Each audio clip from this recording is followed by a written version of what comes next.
Hi, my friends, it's Miss Baldwin. I'm so happy to see you all. I wanted to read a story with you right now. It's one of my favorite stories from when I was little. My sister and I used to read this story together all the time. And this story is called My Teacher Sleeps in School.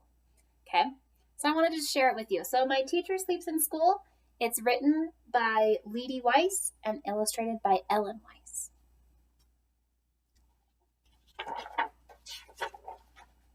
Alrighty, My Teacher Sleeps in School. "Goodbye," called Mrs. Marsh. "I'll see you all tomorrow." Mrs. Marsh went back into the school, and everyone began walking home. "I think the teacher sleeps in school," said Molly. "I think she stays there all night long." "What a dumb idea," said Gary. "Teachers don't sleep in school." "Mrs. Marsh does," said Molly. "She's always there when we come, and she's always there when we leave. I think the classroom is her house." "Why don't you ask her?" dared Gary. "I did once," said Molly, "and she just laughed and laughed, but she didn't say yes or no." "But where would she sleep?" said Gary. "Where would she eat?" "Let's look around the room for clues tomorrow," said Molly. "Maybe we'll find out."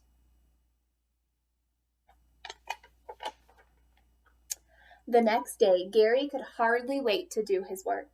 He kept watching Mrs. Marsh and wondering, "What if it's really true?" he whispered to Molly. "What if she really lives here?" Pretty soon, Lisa and Jason were wondering too. "Where does she keep her clothes?" asked Jason. "In the closet, of course," said Lisa, "behind the paste and paper." So paste is glue. At playtime, when Mrs. Marsh wasn't looking, they opened the closet door. "Look," whispered Lisa, "a towel and soap." "And a mirror," squealed Gary. "I'll bet she gets dressed in this closet," said Molly.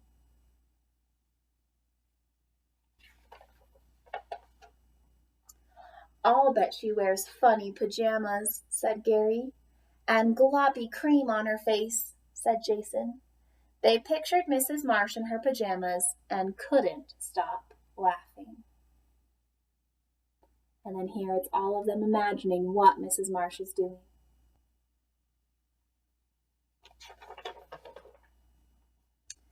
Next, they tiptoed over to the play kitchen.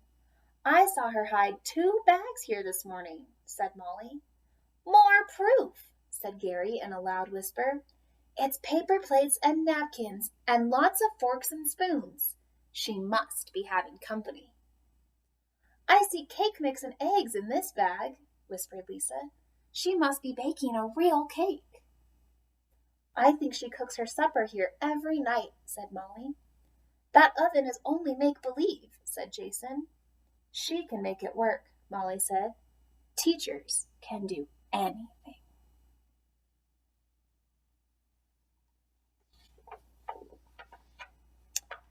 Then they thought about where Mrs. Marsh ate her supper, and did her laundry, and brushed her teeth before she went to bed. But where did she sleep? That was still a mystery. "Maybe she sleeps on the bookshelf," suggested Gary. "Or on the piano," said Molly. They looked and looked, but they couldn't find any clues.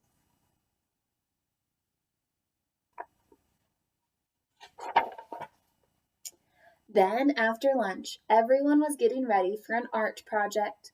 When Mrs. Marsh was in the closet getting paper, Gary snooped around behind her desk. "There's something under here," he whispered. "Come and see." "A pair of slippers," said Molly, "and a pillow. She must sleep under her desk. We never thought of that." "I told you so," said Gary. "She really does sleep in school." "Poor Mrs. Marsh," sighed Lisa. "I bet it's lonely here at night." "And creepy," said Jason.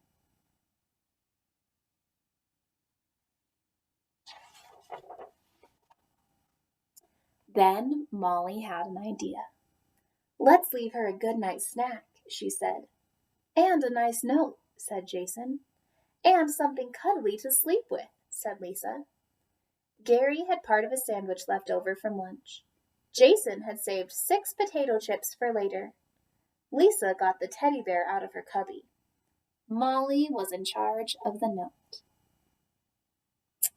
"Surprise," she wrote. "We know you sleep here. Good night. Sleep tight."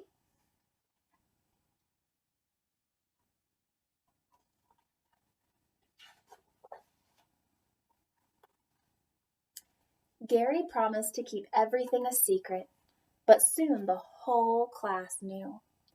Everyone started giggling and whispering. Mrs. Marsh looked puzzled. "What is going on here today?" she asked. But nobody answered. By 3 o'clock, Molly had wrapped up the good night package. Then Gary sneaked it under Mrs. Marsh's desk. So there he's hiding it right under her desk. The next day, everyone got to school early. They could hardly wait to hear what Mrs. Marsh would say. But all she said was, "We're going on a mystery trip today." And she wouldn't tell them where. Not even a hint. Everyone got on the school bus. They rode and rode. At last, they stopped at a white house with a blue door.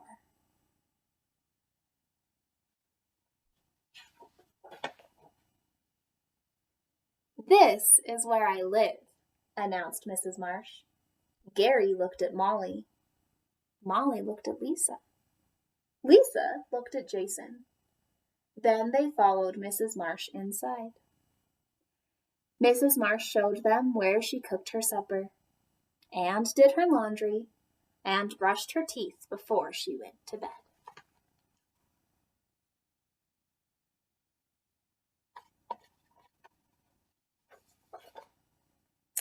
"And this," said Mrs. Marsh, "is where I sleep." "Every night?" asked Molly. "Every night," said Mrs. Marsh. Then she showed them her children's rooms. "You even have children?" asked Lisa. "Yes," said Mrs. Marsh. "They're in school all day, just like you.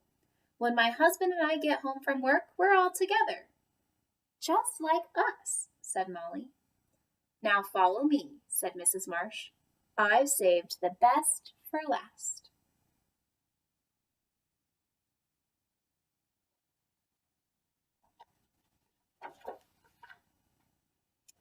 She led the class into the dining room. There were the paper plates and napkins from the shopping bag at school. "I've been planning this special treat for the class," said Mrs. Marsh. "Oh," said Molly.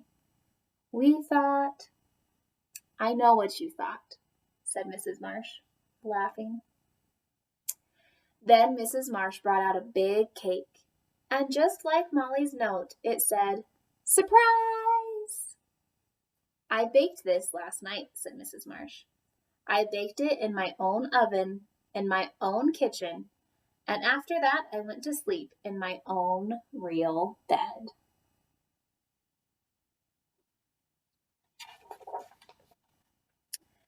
Gary gave Molly a poke.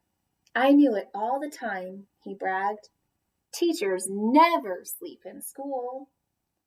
Molly didn't even answer him. Mrs. Marsh was smiling at her in a special way. "Molly," she said, "would you help me cut the cake?" Mrs. Marsh served everyone a piece with a heart on it.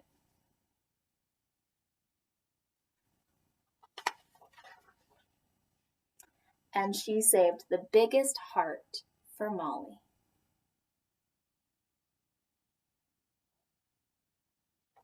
And that's the end. But I just wanted to share this story with you. Like I said, my sister and I used to read this story all the time together. It's still a story that we talk about now that we're big and grown up and everything. But I'm so glad I got to read it with you. I cannot wait to see how much you're reading. I love you guys so much. See you later.